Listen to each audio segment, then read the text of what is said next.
Hello, this is Dr. Grande. Today's question is, can I analyze the case of Gabriel Wortman? Just a reminder, I'm not diagnosing anybody in this video, only speculating about what could be happening in a situation like this. If you enjoyed this video, please like it, subscribe to my channel, and consider supporting me on Patreon. I'll put the link to Patreon in the description for this video. So first I'll go through the background of Gabriel Wortman. I'll move to the timeline of the crimes, then I'll offer my analysis. Starting with the background, Gabriel Wortman was born in New Brunswick, Canada on July 5, 1968. Not much is known about his early life. We know that it's been reported that he was mistreated by his father when he was young.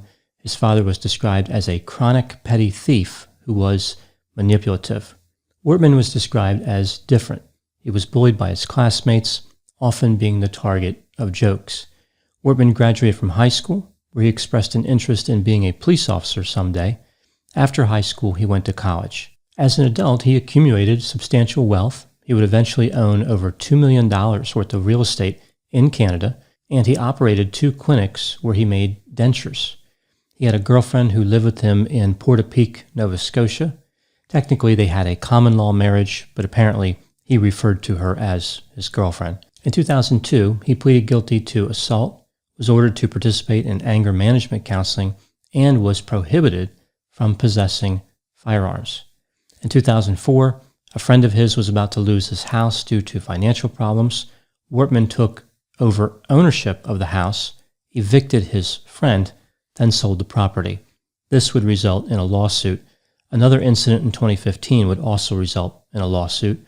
Wortman had stayed in a house owned by his uncle. Wortman refused to give it back, saying his uncle owed him money. In 2010, the police investigated Wortman due to an allegation he threatened his parents, but nothing came of that investigation. In 2011, the police received an anonymous tip saying that Wortman had a desire to kill a police officer and that he had mental health issues. The police took no action. In 2013, Wortman was reported by a former neighbor for assaulting his girlfriend and having illegal firearms. So the girlfriend here is Wortman's girlfriend. The police did not receive a complaint from her, so they didn't do anything. Not long before the attack that Wortman would carry out, he withdrew almost $500,000.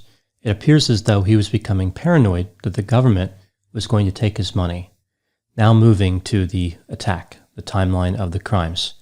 On April 18, 2020, Wortman and his girlfriend returned to their house in Portapique after attending a party.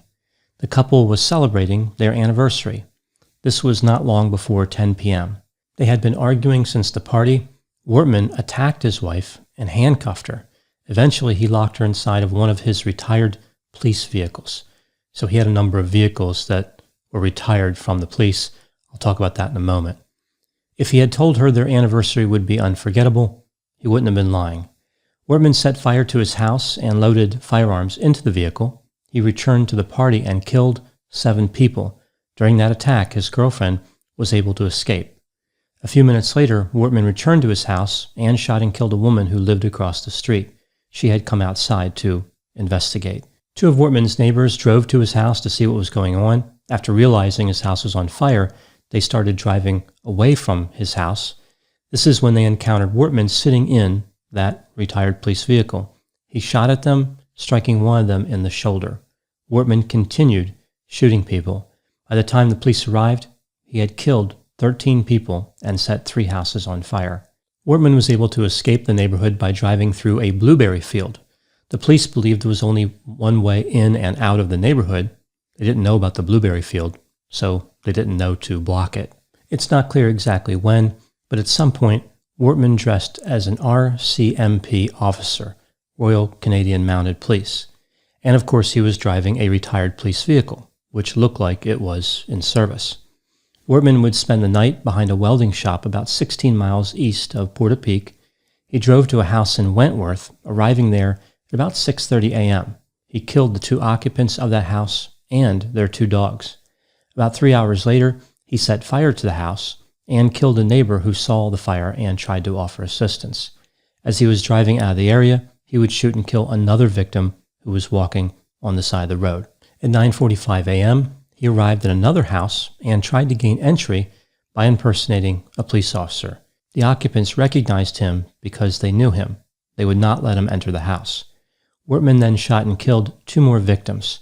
It was not until after this attack that the RCMP warned the public that Wortman was impersonating a police officer.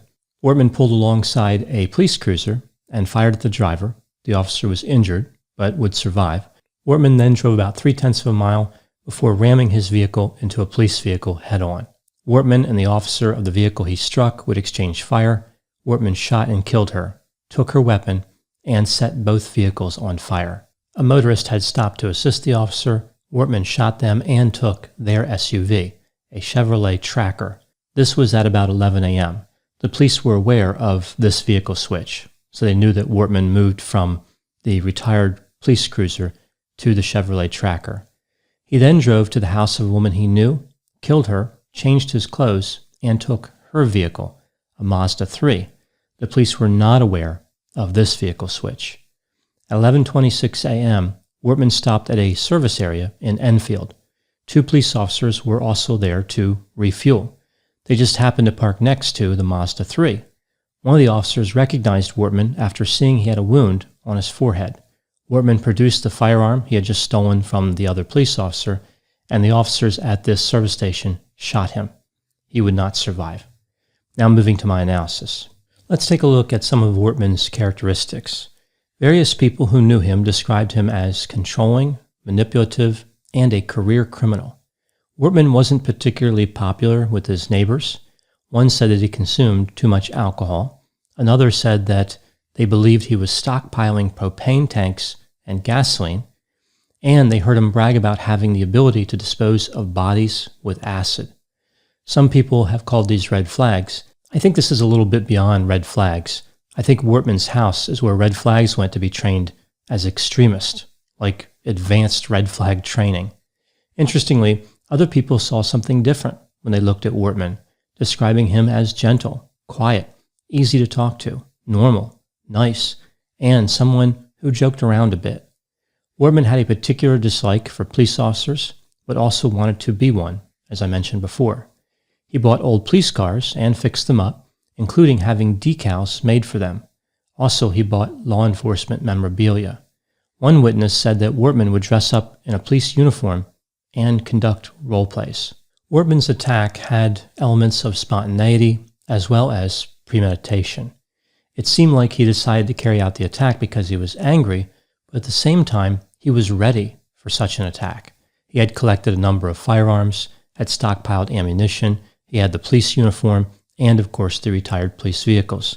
It was almost like he was just waiting for something to push him over the edge so he could do something he always wanted to do. His tactics, like using the retired police vehicle, allowed him to escape detection for some time and allowed him easy access to victims. People believed he was actually a police officer, and few people would think that a police officer would just randomly shoot them. Wortman's fascination with law enforcement is an interesting dynamic that we see in a number of murders. For example, Ed Kemper wanted to be a police officer. He used to frequent a local bar that was known as a police hangout. The police officers actually liked him quite a bit. Both Kenneth Bianchi, the Hillside Strangler, and Ted Bundy posed as police officers to lure victims.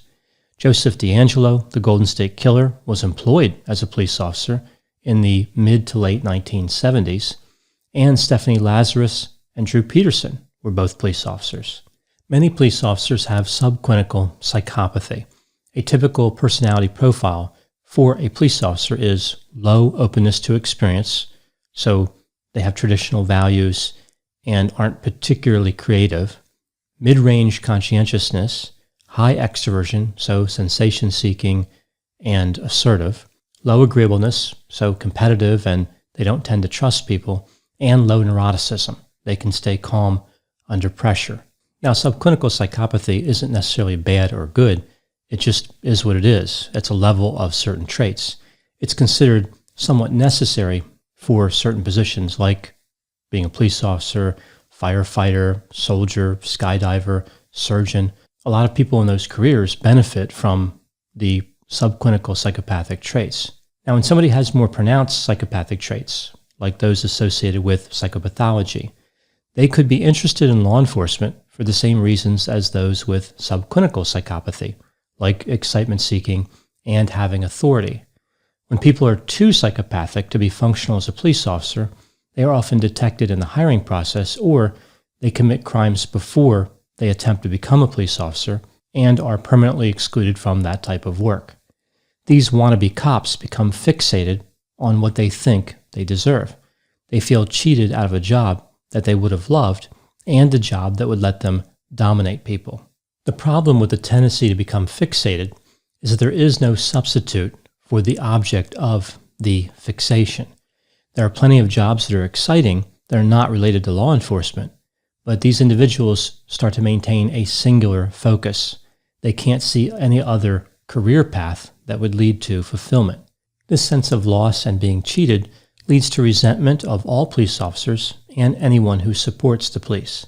They become envious of officers. They look at police officers as people who are simply lucky enough to beat the system.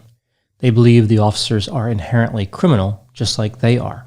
The only difference is the officers didn't get caught committing a crime when they were younger. This resentment can build into rage, and these psychopathic characteristics allow them to express that rage with deadly consequences. With this particular resentment mechanism and narcissism, it's not surprising that people like this also have grievances with many people, not just police officers. Wortman is somebody who would ruminate on anger. It's like he wanted to settle the score with everyone who ever offended him in any way. He knew many of the people he killed, although as his rampage continued, he started killing people at random. Both types of homicide likely satisfied a need for revenge. Even though some police officers can be more psychopathic than what is helpful, the structure of the police, the rules, the supervisors, the other people around them kind of monitoring their behavior informally, can help them to stay in line. For someone like Wortman, there was no structure.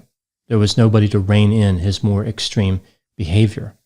A combination of factors may have led to Wortman's crimes: a disagreement with his girlfriend, an underlying sense of being a failure because he did not achieve his goal of being a police officer, a large number of grievances that he could not let go, and it seems likely he had mental health symptoms including paranoia and trouble with alcohol.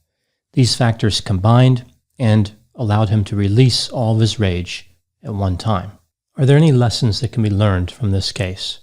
Other than the obvious lesson of recognizing signs of danger, many of which were missed in this case by the police, I think the lesson here may have been something to do with the maltreatment, including bullying, that was directed toward Wortman when he was younger. In a sense, the people that bullied him were perhaps narcissistic and psychopathic as well. Bullies like to channel this negativity into one person. They focus on a target like Wortman. In addition to being cruel, I think people forget that this type of harm goes somewhere. It does not dissipate into the atmosphere. Rather, it has consequences. It's like twisting a rubber band repeatedly. It's building up potential energy. I don't necessarily believe one factor led to this horrible crime. It was probably a combination of factors. But if one had been removed, any of the factors had been removed, the outcome may have been different. If Wortman was properly investigated for his prior bad acts, if he wasn't allowed to have weapons, or perhaps if he was not bullied, the outcome could have been much different. Sometimes with killers like these, other antisocial people make an investment in them through mistreatment, the kind of investment that pays dividends of death. Those are my thoughts on Gabriel Wortman. Please put any opinions and thoughts in the comments section. They always generate an interesting dialogue. As always, I hope you found my analysis of this topic to be interesting. Thanks for watching.